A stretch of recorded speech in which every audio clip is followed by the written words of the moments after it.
Саламатсыздар ма, құрметті білім алушылар. Бүгінгі біздің тақырыбымыз мәдениеттің әмбебаптылығы мен көптүрлілігі. Бірінші жоспарымыз мәдениет типологиясы. Екінші жоспарымыз өркениеттер типологиясы, ал үшінші жоспарымыз мәдениет формалары және әлеуметтік мәдениет. Тақырыбымыздың мақсаты мәдениет анатомиясын түсінігін ашу, ғылыми еңбектердің негізінде оның түп тамыры мен қазіргі заман мәдениет типологиясын анықтау. Келесі мәдениет типологиясы. Мәдениет анатомиясы дегеніміз бұл ең алдымен мәдениет типологиясы. Ал тип дегеніміз ежелгі грек тілінен үлгі, пішін, модель, яғни мәдениеттің түрлері, үлгілері, модельдері туралы білім болып табылады.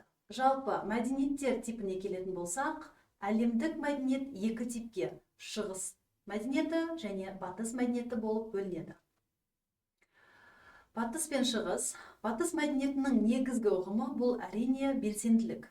Рәміздік тұрғыда бұл Гетедегі Фауст бейнесі. Фаустың мақсаты жұмақ аспанда емес, жер бетінде, сондықтан да жер бетін гүлденген баққа айналдыру керек. Батыс мәдениеті қарқынды өмір салтына, технологиялық мәдениеттің даму құндылықтарына, қоғамды жақсартуға бағытталған. Ал шығыс мәдениеті адамның ішкі әлеміне енумен сипатталады. Барлық әлемдік діндер шығыста пайда болды. Тіпті соның ішінде батыстың діні христиандық таяу шығыста қалыптасты. Ал ерекшеліктеріне келетін болсақ, батыс мәдениетінде батыс адамына барлығы тек өзі үшін. Егер мен өзім үшін болмасам, кім онда мен үшін деген сұрақ туындайды. Ал шығыс мәдениетінде адам қашанда қоғамшыл, себебі шығыстық қоғамда адам қоғамнан тыс өмір сүре алмайды. Егер тарихи мәдени қозғалыстың динамикасын алып қарасақ, онда тарихи тұрғыдан төмендегідей сатыларды бөліп көрсетуге болады. Ол Льюис Генри Морганның ілімі бойынша тағылық, варварлық, өркениет. Ал Маргарет Мидтің ілімі бойынша постфигуративтік мәдениет, кофигуративті мәдениет, предфигуративтік мәдениет. Ал Даниэль Беллдің пікірі бойынша индустриалдыққа дейінгі қоғам, индустриалды қоғам және индустриалдықтан кейінгі қоғам болып табылады. Келесі өркениеттер типологиясы. Өркениет типологиясы туралы қалам тартқан орыс ғалымы Данилевский өркениетті мәдени тарихи тип деп санаса, Сорокин үлкен мәдени жүйе деп қарайды. Ал неміс философы Ясперс оны айналмалы дәуірлер деп тұжырымдайды. Қалай болғанда да тарихта шектелген мәдениет барын ойшылдар мойындайды. Өркениеттің ерекшеліктері. Өркениет ол мәдени тип. Ол ұзақ эволюциялық дамудың нәтижесі. Тұйық, ағысы жоқ жерде эволюциялық даму емес, борысу бар, іру бар, шіру бар, бір орыннан қозғалмай тыпырлау бар. Өркениетке тән үш ұлы ерекшеліктер сөз жоқ: мемлекет, жазу, монументалды архитектура. Клахын осы монументалды архитектураны бірінші орынға қояды. Екінші, ол болса өзінің ғажайып көрінісімен, алпауыт болмысымен, қоғамның құрылыс салуға зор мүмкіндігі бар болмысымен бейнеленеді. Ал келесі, көне Мысырдың пирамидалары сияқты сайын даладағы патша қорғандары қарапайым адам мен билік және байлығы сай адамдар арасында алшақтықты ғана емес, тұтас қоғамның да мүмкіншілігін көрсетсе керек. Өркениеттің басты белгілерінің бірі мемлекет. Өркениет зерттеулердің қалың тобы ертеректегі көшпенділердің біздің жыл санауымыздың 1000 жыл бұрын мемлекеттікке жетпеген, ал орта ғасырлық көшпенділерді мемлекеттігі бар деп санайды. Олар көшпенділерде тайпалар одағы болды, ал ол болса мемлекет сияқты тұрақтылығы болмады. Мыс дегенді пайымдайды. Бұған қарама-қарсы сақтар мен үйсіндерде мемлекет болғандығы туралы деректер бар. Сонымен қатар, көшпенділер мемлекеттілік деңгейге жетпеген деген ғалымдар да кездеседі. Сөз жоқ, көшпенділік экономиканың экстенсивті типіне байланысты. Зерттеушілер сондықтан да жыл бойы мал соңында жүрген халықты тағылар қатарына жатқызуға бейім.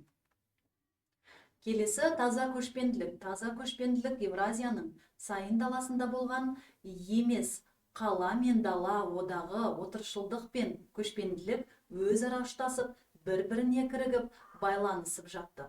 Сондықтан да Евразия сахарасында таза көшпенділер өркениеті емес, дала мен қала мәдениеті ұштасқан. Дала өркениеті дамыды. Өркениет дегеніміз эволюциялық белгілі бір дәрежеде этностар мен мемлекеттердің аралас-құралас қана емес, тарихи және мәдени біртектілік болмысының автономды дамуы болса керек. Бүгінгі күндің тарихи мәдени типтеріне келетін болсақ, бұл негізінен Хантингтон деген ақш ғалымының қарастырған. Ол 8 өркениетті атап өтті. Біріншісі батыс өркениеті, екіншісі православиялық өркениет, үшіншісі Латын Американ өркениеті, төртіншісі ислам өркениеті, бесіншісі конфуциандық өркениет, алтыншысы оңтүстік азиялық немесе буддалық өркениет, жетінші қиыр шығыстық негізінен синтоистік өркениет, сегізінші африкалық өркениет. Мәдениет формалары және әлеуметтік мәдениет. Кез келген мәдениет көп қырлы және оның мазмұны әртүрлі формада болады. Мәдениеттің негізгі формалары миф, өнер, дін, мораль, философия, құқық, саясат, ғылым, техника. Миф адамзаттың рухани мәдениетінің ең көне формасы. Миф сананың әлі толық жетілмеген біртұтас ең көне формасы. Мифология гректің мифос, аңыз, ертегі және логос ілім, білім деген сөздерінен шыққан. Ежелгі мифтер мен аңыздар алғашқы адамдардың тіршілігінің маңызды бөлігі болып, олардың рәміздік мазмұны арқылы адам қоршаған ортаның игеріп жете түсінді. Мифологияда сыртқы дүние мен адам, ой мен сезім, зат пен идея, объективтік және субъективтік дүниелер арасында айқын шекара болмады. Ол шекаралар кейіннен пайда болды. Мифологияда олардың барлығы тұтасып жатты. Ол дүние жанындағы бір тұтас түсінік болып табылды. Белгісіз дүниені түсінуге тырысудан, одан белгісіздігі мол дүниені танып білуге ұмтылу, егерде ол дүние танып білуге мүмкіндік бермесе, құпия ғаламат күшке сілтеме жасау мифтің өзіне тән ерекшелігі болды. Келесі форма өнер. Өнер бұл өзі адаммен сөйлесетін ерекше мәдениет тілі. Өзінің стильдік бірлігін сақтай отыра, өнер дүние мен адамды олардың қандайда кезең мен дәуірде қалайша көрінетіндігін суреттейді. Өнердің ерекшелігі өзінің негізгі міндетіндегі шешілетін әлеуметтік мақсаттар сипатында да көрінеді.